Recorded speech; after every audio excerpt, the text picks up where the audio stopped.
saya agak peka terhadap segala macam percobaan bahwa pokoknya yang salah selalu yang lain. Itu tidak bisa. Nah, kita hari ini bicara tentang suara hati dan berhadapan dengan super ego dan tentang rasionalitas suara hati. Jadi apa suara hati itu memang rasional. Pertama, kita bisa bertanya, dari mana kita tahu bagaimana kita harus bertindak? Apa yang boleh, apa yang tidak boleh. Di mana dengan kata harus,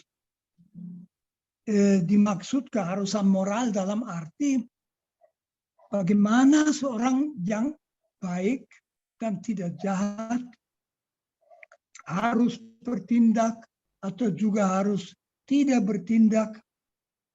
Jadi apa yang harus kita lakukan, apa yang harus kita cegah kalau kita mau menjadi manusia yang baik dan bukan manusia yang jahat. Tentu saja kita mendapat itu dari lingkungan, tidak dari diri kita sendiri saja. Di situ kita bisa membedakan 3 sumber pengetahuan moral.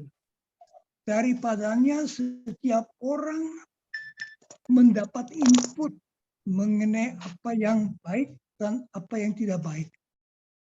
Saya memakai nama masyarakat, ideologi, dan superego. Tentu bisa juga disebut lain, tetapi mungkin membantu. Masyarakat itu maksud saya bukan hanya masyarakat pada umumnya, itu orang lain. Anak kecil, misalnya anak berumur 4-5 tahun, mungkin pertama kali berhadapan dengan suatu tuntutan moral pada saat ibu mengatakan, kamu jangan ambil mainan adikmu yang kecil itu, kamu punya sendiri. Jadi kita diberitahu sosok moral kita, juga suara hati, sangat dibentuk dalam keluarga. Terutama oleh ibu, tapi juga oleh ayah, kakak, adik, keluarga lain, lingkungan. Di situ kita belajar mana yang baik dan mana yang tidak baik.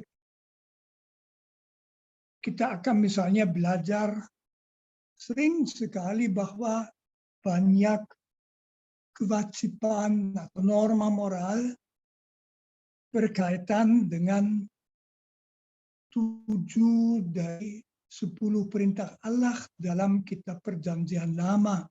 Hormatilah orang tuamu, jangan membunuh, jangan berzina, jangan mencuri, jangan bohong, jangan menginginkan sesuatu yang dimiliki oleh orang lain dan sebagainya.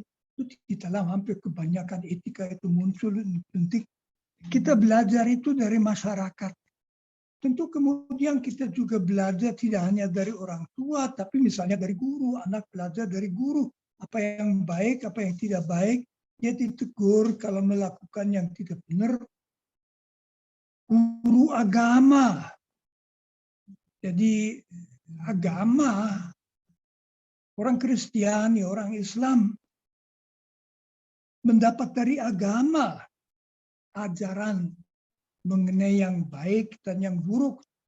Dan dalam kenyataan itu tentu guru agama sendiri tidak bicara, dia bicara lewat manusia, jadi guru agama. Seorang dalam umur 13, 14, 15, 16 tahun juga belajar banyak dari teman-teman itu, dari peer group. Sifat ksatria misalnya dipelajari dari teman-teman. Kemudian kita belajar dari atasan, dari adat. Ada kode etik profesi. kedokteran, etika bisnis, etika practitioner hukum, dan sebagainya.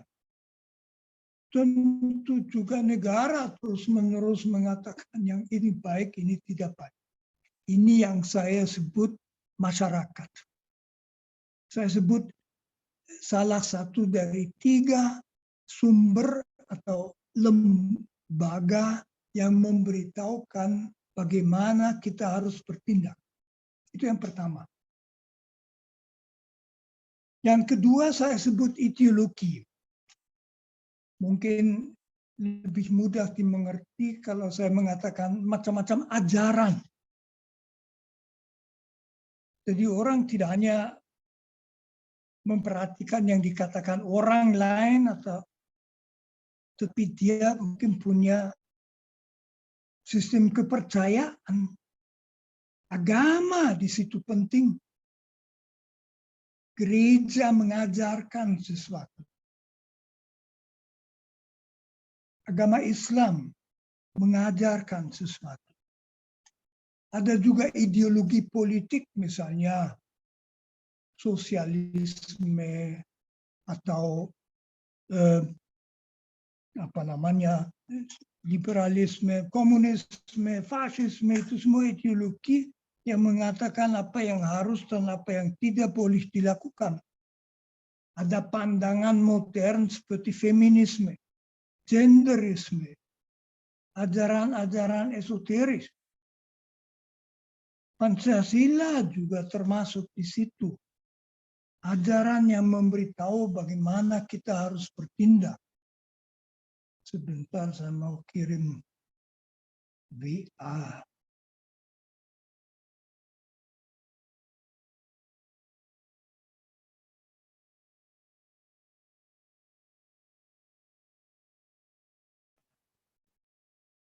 Sebentar ya.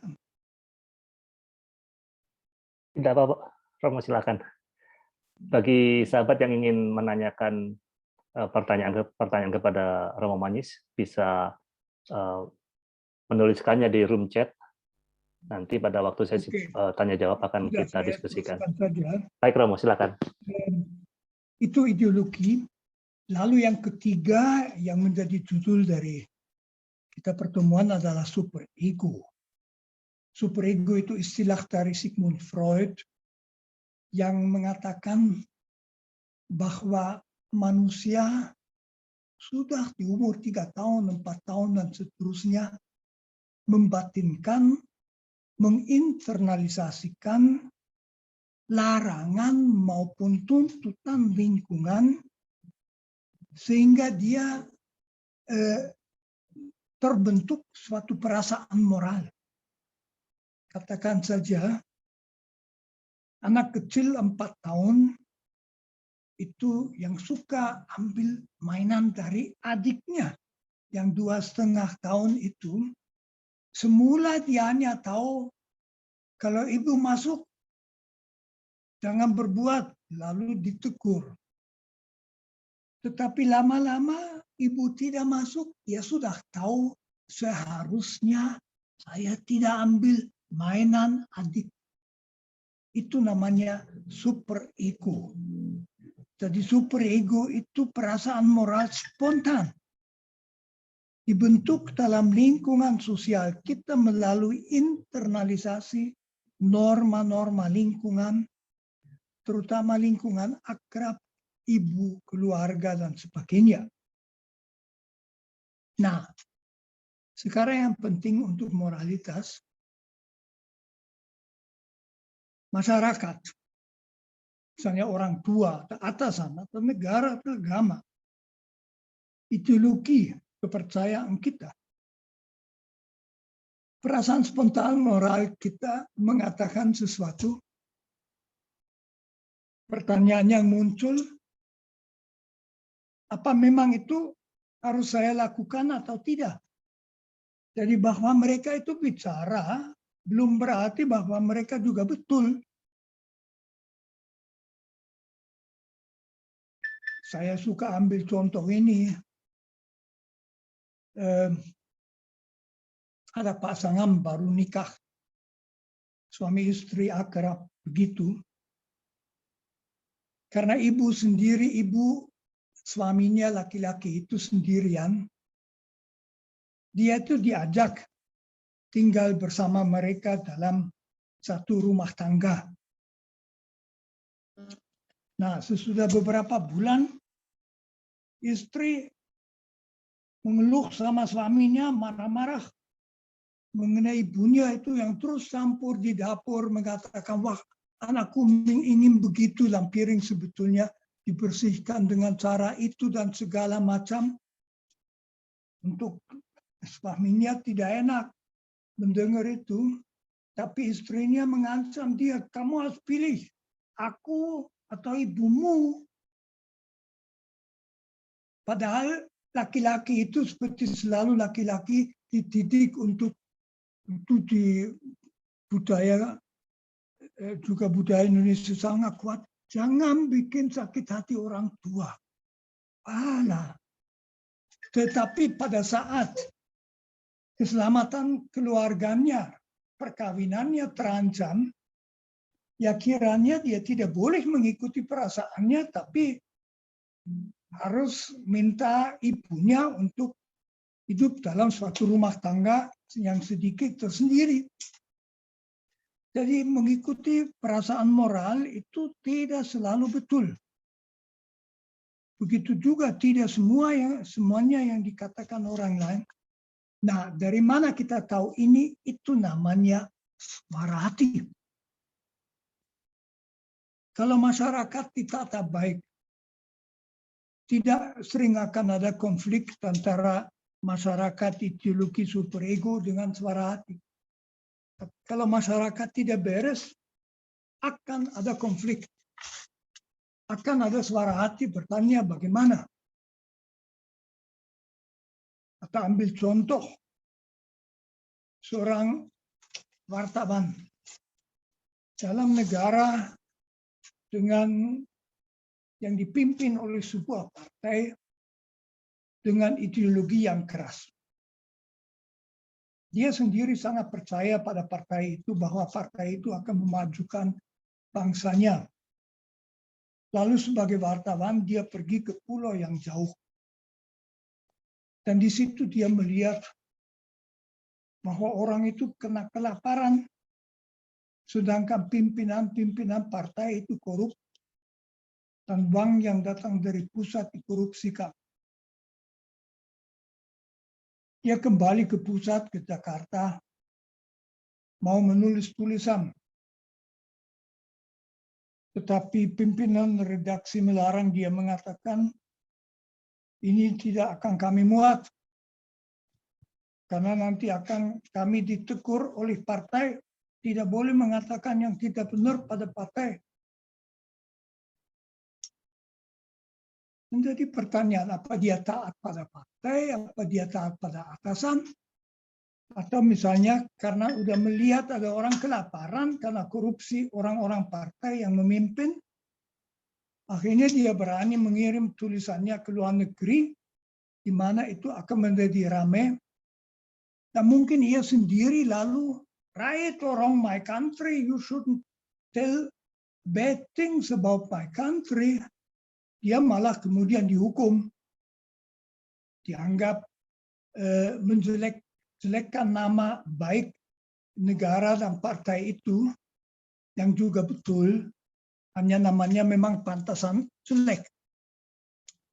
Jadi suara hati bisa menuntut bahwa kita tidak setuju dengan pendapat 3 lembaga normatif itu.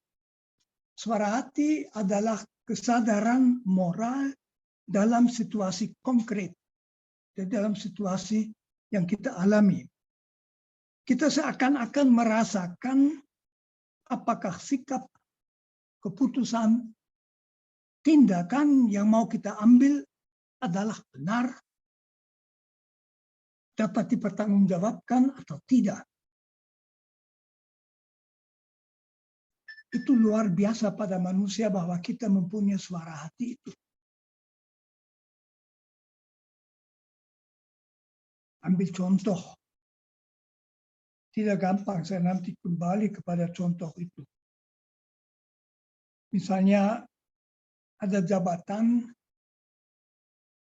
yang tugasnya memeriksa peralatan pencegah kebakaran di dalam gedung-gedung tinggi.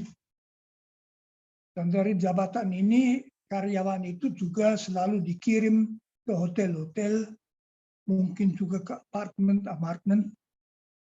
Yang biasanya terjadi di hotel itu, yang hotel tinggi misalnya dengan 10 tingkat, bahwa dia itu lalu dibayar cukup banyak supaya pemeriksaan alat-alat pencegah kebakaran jangan terlalu rinci. Jadi dia lalu hanya memeriksa secara sebentar saja, menerima uang itu dan pulang. Uang itu kemudian tentu dibagi di kantor. Mereka sudah memperhitungkan bahwa hotel-hotel dan gedung-gedung mall-mall dan sebagainya itu akan bayar. Mendadak dia dapat gagasan, apa boleh? Bagaimana kalau ada kebakaran di situ dan ternyata alat pemadam itu tidak bekerja, misalnya air yang harusnya keluar dari selang nggak ada yang datang. Apa itu? Itu suara hati. Suara hati muncul. Sampai saat itu dia ikut korupsi, tidak banyak pikir, disuruh atasan. Sekarang dia bayangkan, ya bagaimana kalau betul ada kebakaran. Suara hati menegur dia. Nah, ada istilah di samping suara hati, yaitu hati nurani. Saya suka dengan istilah hati nurani, karena dalam bahasa-bahasa Eropa hanya ada satu istilah, conscience. Bahasa Jerman, Gewissen. Bahasa Belanda, geweten. Tapi bahasa Indonesia ada dua. Suara hati dan hati nurani. Dan itu karena bahasa Indonesia lebih tepat memperhatikan apa yang ada dalam diri kita. Hati nurani adalah kesadaran bahwa dalam apapun yang kita putuskan, kita selalu harus memilih yang baik, yang jujur, adil, benar, setia, yang berbelas kasih, dan seterusnya. Dan tak pernah yang jahat. Tidak pernah kita bisa dibenarkan ambil tindakan yang tidak adil, tindakan berdasarkan kebencian, tindakan iri hati, dendam, dan sebagainya. Dari situ, dari hati nurani itu, karyawan itu yang suara hatinya menegur dia. Loh, kamu itu tidak memeriksa betul-betul apa alat pemadam kebakaran masih berfungsi. Itu berakar dalam hati nurani. Dia merasa apa ini benar? Apa ini bisa dipertanggungjawabkan? Nah, yang khas bagi suara hati, dan karena itu misalnya ada hak asasi manusia bahwa orang tidak boleh dipaksa bertindak bertentangan dengan suara hatinya dalam kondisi apapun. Sudah jadi hak asasi manusia. Suara hati itu mutlak. Mutlak berarti suara hati tidak dapat ditawar-tawar dengan perhitungan untung rugi. Enak, tak enak. Dipuji atau dicela orang. Jadi karyawan itu yang merasa ditegur oleh suara hatinya dalam kaitan dengan pemeriksaan alat pemadam kebakaran, dia sadar dia akan ditegur di kantornya. Mungkin dia akan dipecat, tetapi suara hati tetap mengatakan tidak boleh. Itu yang luar biasa. Katakan saja, yang baik dan jahat itu nggak ada kaitan dengan yang menguntungkan atau yang mengenakan. Itu sesuatu yang objektif. Kita nanti akan melihat apa artinya. Itu yang kita alami dalam suara hati, itu kekuatan suara hati. Dalam negara-negara modern kita mempunyai yang namanya conscientious objector. Orang yang atas dasar suara hati conscientious menolak taat pada undang-undang negaranya. Itu dulu misalnya di dunia menjadi masalah kalau ada orang atas dasar suara hati tidak mau menjadi prajurit. Yang mengatakan saya tidak mau dilatih untuk membunuh orang. Dulu orang seperti itu ditahan. Di Jerman Timur itu dulu, Jerman Timur komunis, sekte Saksiova itu yang menolak prinsipial untuk masuk ke dalam tentara. Semua laki-laki itu 2-3 tahun masuk penjara. Karena mereka dihukum. Ada negara tidak mengenal kekecualian sekarang di kebanyakan negara demokratis. Yang ada kewajiban militer sudah menampung itu. Dua keponakan saya misalnya yang juga tidak mau menjadi prajurit, mereka untuk waktu yang sama lamanya harus melakukan suatu pengabdian dalam masyarakat, misalnya di rumah sakit atau di sebuah penampungan orang miskin dan sebagainya. Jadi suara hati itu kekuatan luar biasa, berhadapan dengan kekuatan apapun. Suara hati mengatakan, aku tidak akan melakukan yang dilarang. Suara hati. Nah, sekarang muncul pertanyaan. Suara hati dapat keliru. Di situ kita harus bedakan antara hati nurani dan suara hati. Hati nurani mengatakan kita tanpa kecuali selalu harus memilih yang baik dan selalu harus menolak yang jahat. Itu tidak pernah bisa keliru. Itu selalu betul. Dalam setiap situasi itu betul. Akan tetapi, penerapan pada suatu situasi konkret oleh suara hati itu memerlukan pertimbangan. Saya kembali kepada contoh karyawan yang mendadak menjadi sadar bahwa suara hati menolak untuk dikorupsi, tidak memeriksa alat pemadam pembakar. Dan dia mau menolak, tapi kemudian dia pikir lagi, mungkin ada teman dengannya dia membicarakan itu. Memang ada beberapa pertimbangan. Yang pertimbangan pertama tentu saja adalah jahat sekali kalau alat pemadam kebakaran di mal dan di hotel-hotel itu tidak diperiksa karena kalau terjadi sesuatu kebakaran lalu bukan hanya rugi tapi kematian bisa banyak. Tetapi ada juga yang menjawab, betul, tapi itu kan bukan dia sendiri, dia disuruh oleh atasan.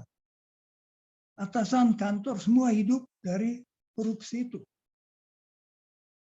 Kalau dia sendiri menolak, tidak berarti bahwa alat pemadam kebakaran akan diperiksa, tapi dia akan dicabut, diganti orang lain. Mungkin dia kehilangan tempat kerja. Padahal gajinya tanpa uang korupsi itu sangat sedikit dan dia punya keluarga yang harus dibiayai. Muncul pertanyaan apakah dia wajib secara moral menolak menjadi pelaku korupsi itu atau tidak. Saya tidak mau masuk mana jawabannya. Saya hanya mau mengatakan kasusnya tidak sesederhana itu seperti kelihatan. Orang harus berpikir. Dan kalau berpikir, kalau kita bernalar, ya di situ lalu segala macam pertimbangan masuk dan di situ kita bisa juga keliru. Yang tidak bisa keliru adalah hati nurani. Tapi suatu pertimbangan bisa saja keliru. Belakangan kita tahu, wah harusnya tidak seperti itu yang saya putuskan. Dalam hal moralitas bisa ada perbedaan pendapat mengenai suatu kewajiban. Ini wajib atau tidak. Mungkin dua-duanya punya argumentasi.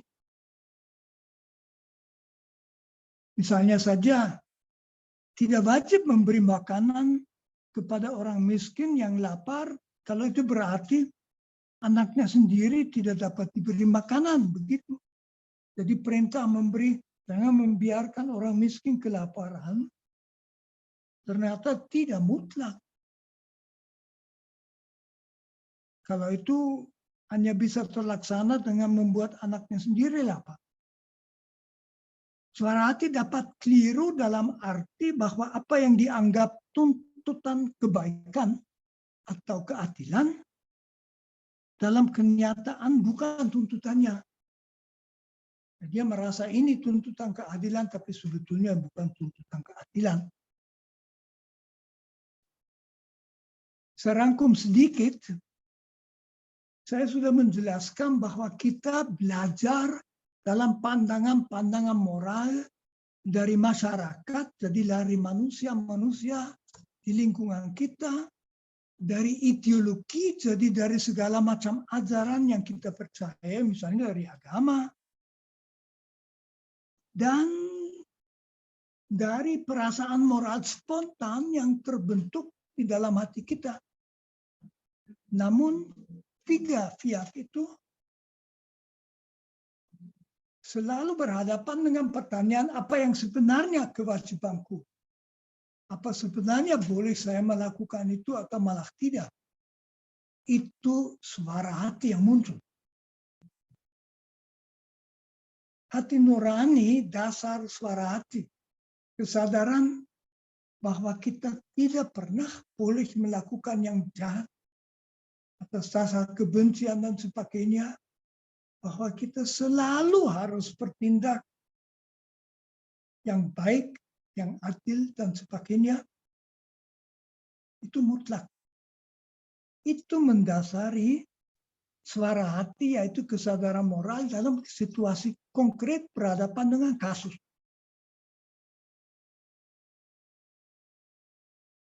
Sekarang saya mau bertanya, bagaimana mempertanggungjawabkan suara hati? Apa suara hati harus dipertanggungjawabkan? Jawabannya tentu harus.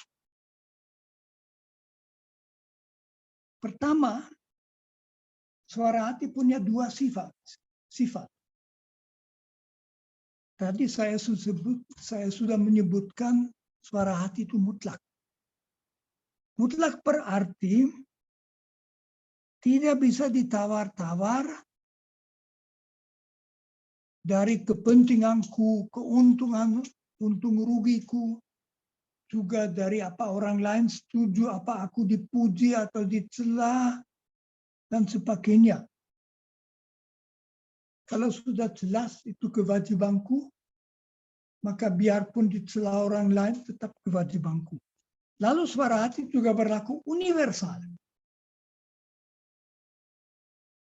Bukan dalam arti bahwa pandangan moral di dunia semua sama, tidak. Tapi kalau aku yakin bahwa itu kewajiban, maka di keyakinan itu termuat unsur bahwa aku yakin itu berlaku bagi segenap orang dalam situasi yang sama. Itu yang dikemukakan oleh Immanuel Kant tentu saja. Kant yang mengatakan bicara mengenai imperatif kategoris, kewajiban, keharusan, perintah yang tak dapat ditawar-tawar, yang berlaku di mana-mana, tentu selalu dalam situasi yang sama. Kalau saya berpendapat bahwa abortus, pengguguran anak yang belum lahir, tidak begitu saja bisa diputuskan hanya atas dasar apakah anak itu welcome atau tidak. Pendapat saya tidak berlaku bagi saya saja atau dalam kasus, tetapi saya berpendapat itu berlaku bagi setiap orang dalam situasi yang sama. Kalau situasi berbeda, penilaian moral tentu juga berbeda. Suara hati adalah panggilan hati nurani dalam situasi konkret. Nah, karena itu nalar, jadi pertimbangan terlibat.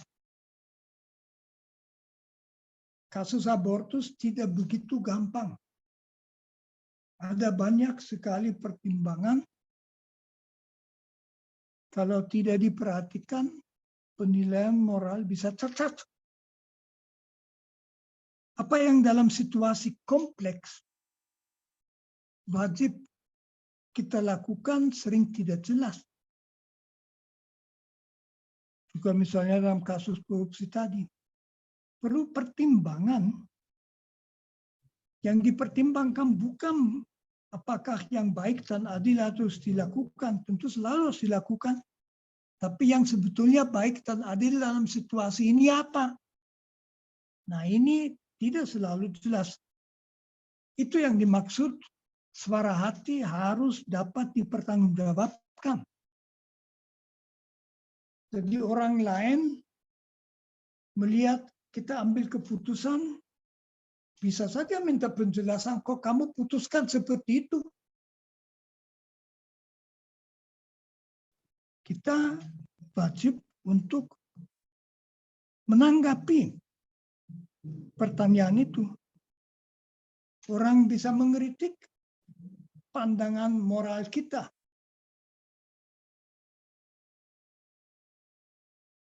Ada contoh yang memang agak keras itu.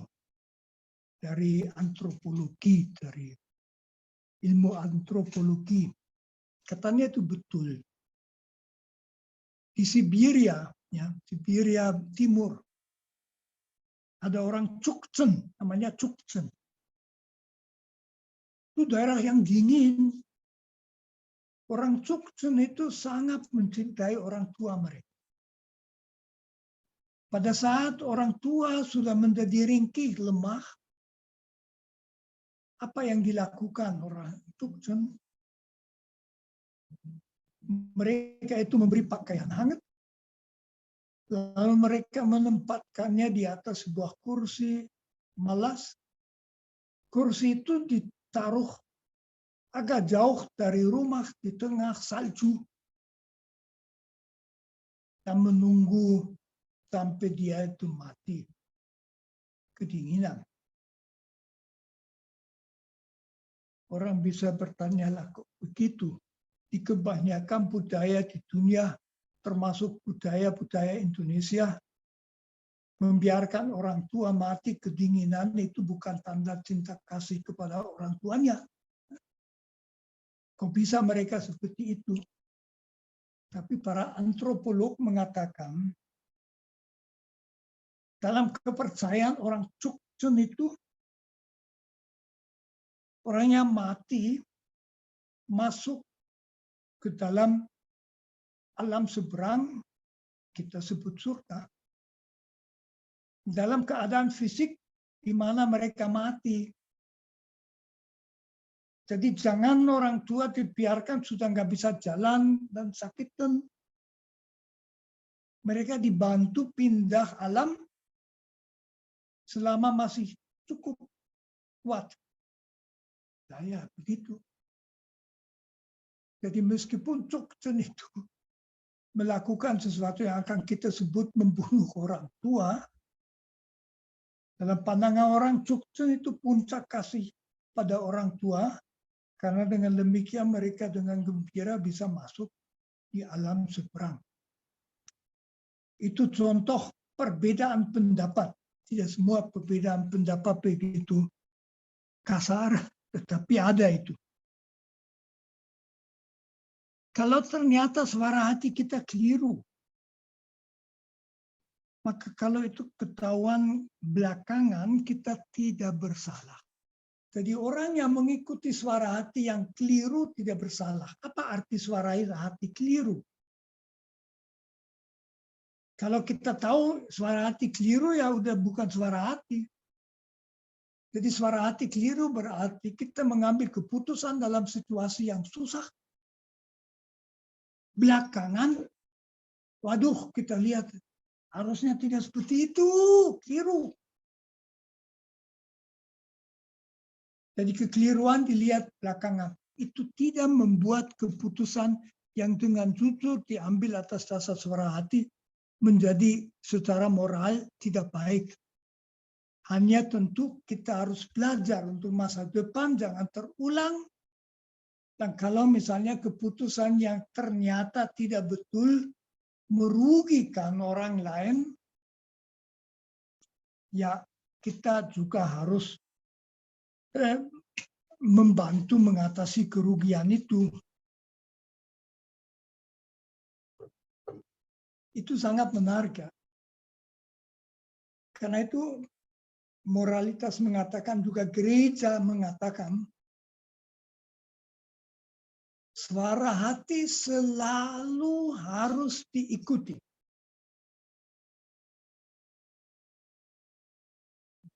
Padahal tidak pasti betul, karena suara hati, yaitu hati nurani dalam situasi kompleks, juga ditentukan oleh pandangan, penilaian, dan sebagainya. Dan pandangan, penilaian kita selalu bisa keliru juga. Jadi kita wajib mengikuti suara hati. Dan meskipun begitu ada kemungkinan keputusan kita keliru. Tapi keputusan yang keliru mengikuti suara hati tidak berarti kita berdosa sama sekali.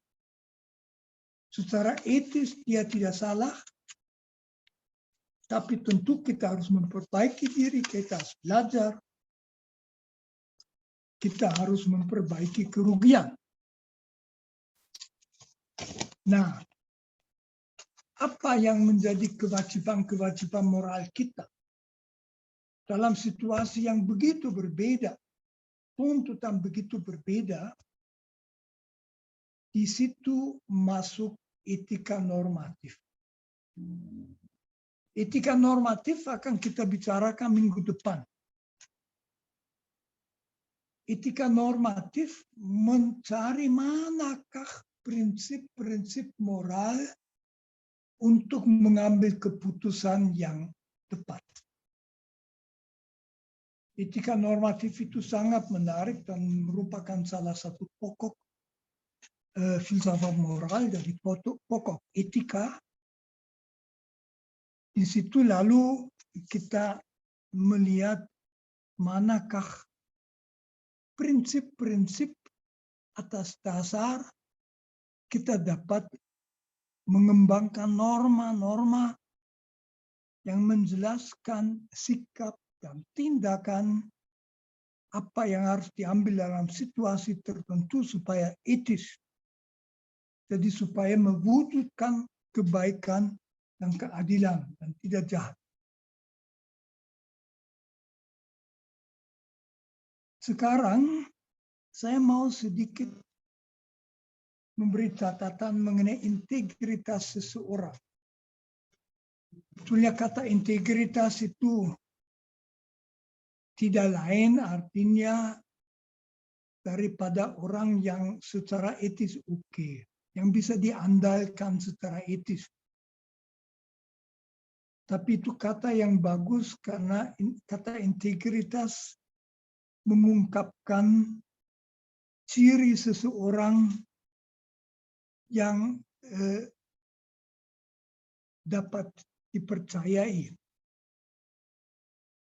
Jadi integritas moral seseorang ditentukan dari apakah ia dapat mempertanggungjawabkan sikap, keputusan, perbuatan, tindakan yang mau diambilnya di hadapan suara hati. Jadi orang punya integritas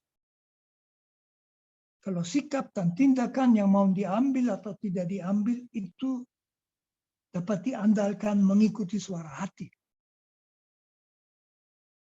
Nah di situ lalu kita punya dua macam orang yang tidak integer.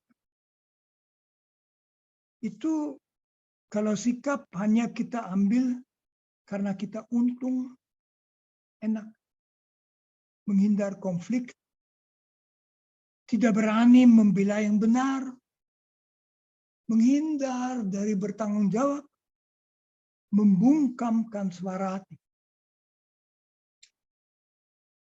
Itu juga penting, tidak berarti kita tidak boleh mencari untung, asal itu wajar, asal itu tidak melanggar norma etika misalnya, asal tidak adil, tentu kita boleh mencari untung. Kalau kita mau makan, boleh saja kita memilih yang lebih enak daripada tidak. Saya selalu memilih yang enak kalau bisa.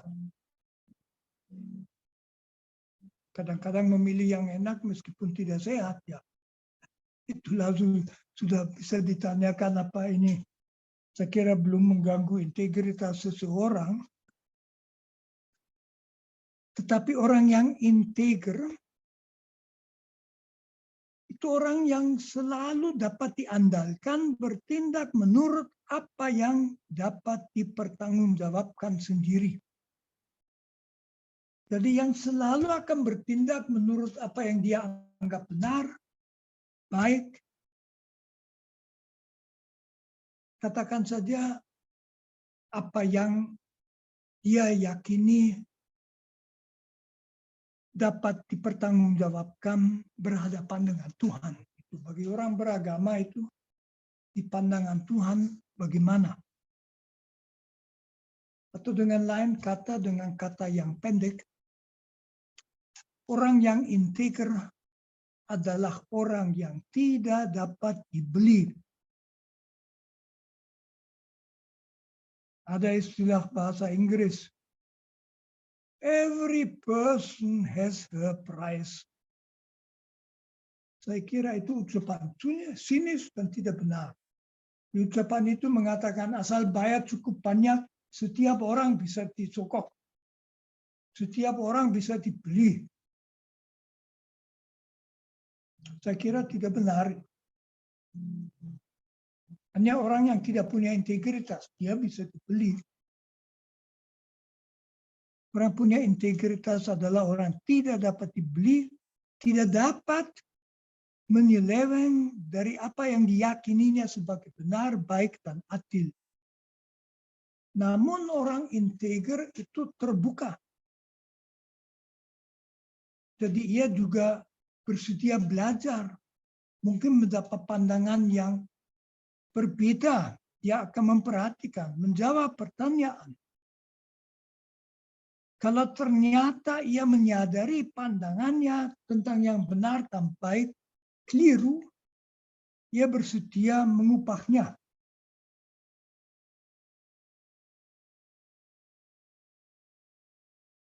Dengan demikian, menjadi jelas hati nurani adalah sesuatu yang rupa-rupanya ada pada setiap orang. Kita tidak mengenal suatu budaya di mana tidak ada kesadaran akan baik dan jahat. Itu universal pada manusia. Kesadaran bahwa apapun harus dinilai menurut baik dan jahat. Yang baik selalu harus dipilih, yang jahat selalu harus ditolak. Akan tetapi, sudah kita melihat itu, apa yang baik.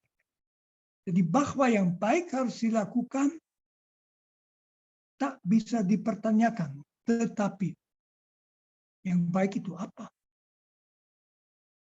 Apa harus tidak mengikuti korupsi suatu kantor? Ya ini. Jadi pandangan ini masih dapat dan harus dipertanyakan. Maka kita harus mendidik suara hati. Kita harus belajar tentang apa yang baik dan adil dalam situasi macam-macam. Seorang suami harus belajar apa artinya mencintai ibunya, tetapi memberi prioritas kepada istrinya supaya keluarga mereka berhasil. Seperti sudah ditulis di kitab suci, akan meninggalkan orang tua dan menjadi satu. Di situ orang harus belajar. Kita belum selalu tahu apa yang betul-betul adil. Misalnya mengenai gaji yang adil dan sebagainya, kita harus bersedia belajar. Tidak cukup mengikuti perasaan atau mengatakan aku seperti ibuku dulu. Kita harus belajar. Dan itu berarti perasaan moral spontan kita juga harus kita didik. Jadi super ego yang seakan-akan mengawasi segala sikap kita harus dan bisa kita didik. Superego itu tadi sudah saya jelaskan, perasaan moral spontan. Itu sering boleh kita ikuti dan baik kalau kita punya perasaan yang dapat diandalkan. Jadi superego jangan dimusuhi. Sangat membantu. Tidak perlu setiap kasus kita mengadakan pertimbangan mendalam. Tetapi kita tetap harus kritis, kita harus terbuka. Mungkin superego kita perlu kita koreksi, kita kembangkan. Maka perlu suara hati memberikan penilaian berdasarkan pengertian yang tepat. Kita harus belajar dalam bidang moral. Secara kolektif saya memberi contoh.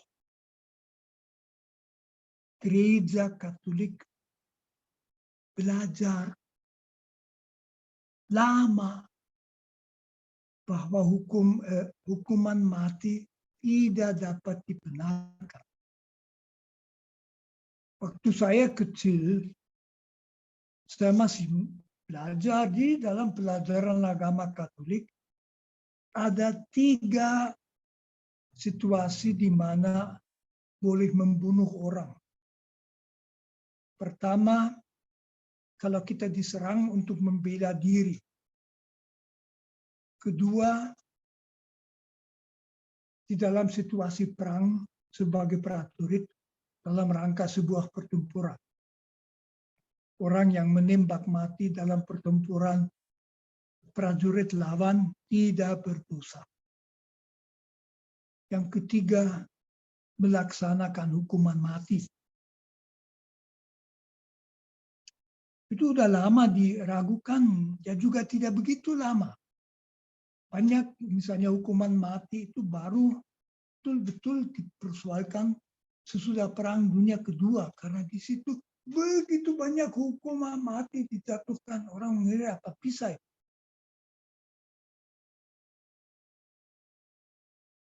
Paus yang pertama kali mempertanyakan itu, kalau nggak salah itu Yohanes Paulus yang kedua. Belum mengatakan hukuman mati tidak bisa dibenarkan, tapi dia mengatakan hampir tidak pernah dapat dibenarkan. Mencabut nyawa orang. Di katekisme gereja Katolik,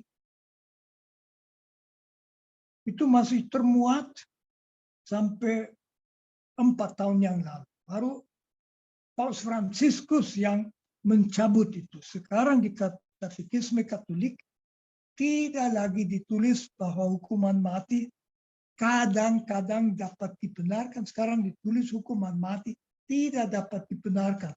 Padahal 2000 tahun gereja membenarkannya. Itu contoh ya. Contoh bagaimana suatu kesadaran moral mulai berkembang. Kita mungkin di pertemuan terakhir akan masuk ke dalam bidang-bidang etika yang kompleks.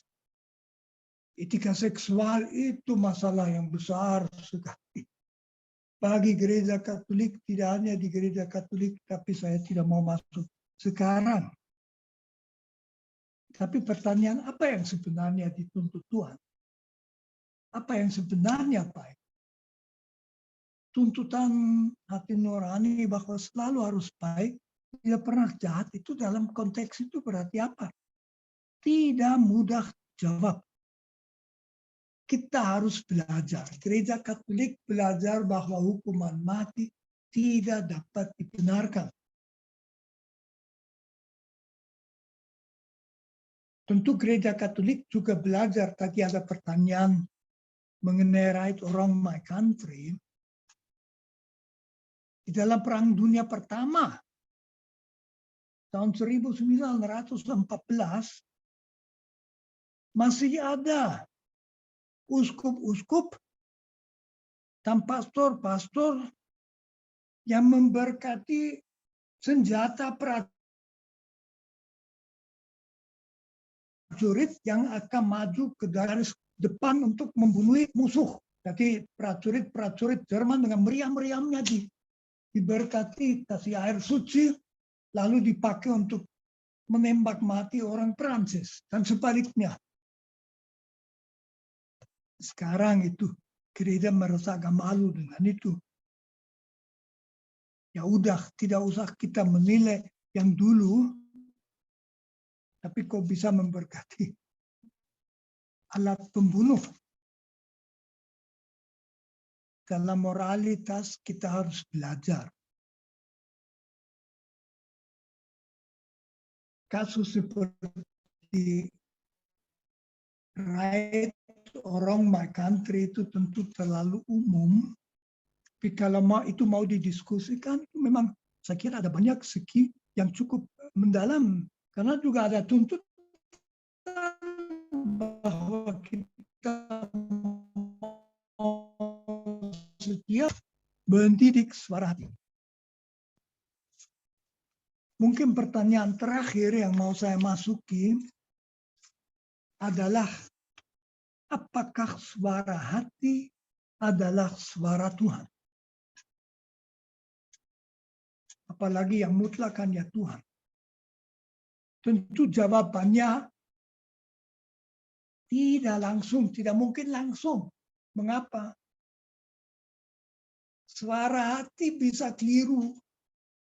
Tuhan tidak bisa keliru. Kalau suara hati, gereja mengatakan hukuman mati bisa dibenarkan, baru belakangan disadari tidak dapat dibenarkan. Tidak berarti itu suara Tuhan. Suara gereja di situ bukan suara Tuhan. Melainkan gereja berusaha memahami kira-kira apa yang dikehendaki Tuhan. Lama sekali dikira kejahatan yang sangat besar dibenarkan kalau dihukum dengan hukuman mati, akhirnya disadari tak bisa itu. Jadi tidak langsung, suara hati tidak langsung suara hukum. Tidak bisa dikatakan berdasarkan suara hati ya, saya menolak itu. Tapi ini tidak sama dengan suara hukum. Suara Tuhan, maaf. Suara hati adalah suara kesadaran kita sendiri. Berhadapan di satu fiat dengan suatu situasi, di mana kita harus mengambil keputusan, di lain fiat dengan tuntutan mutlak hati nurani. Suara hati bisa keliru, Tuhan tidak bisa keliru. Tetapi mengapa suara hati mengikat dengan mutlak padahal bisa keliru?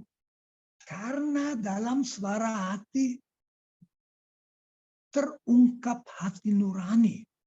Dan hati nurani tidak keliru.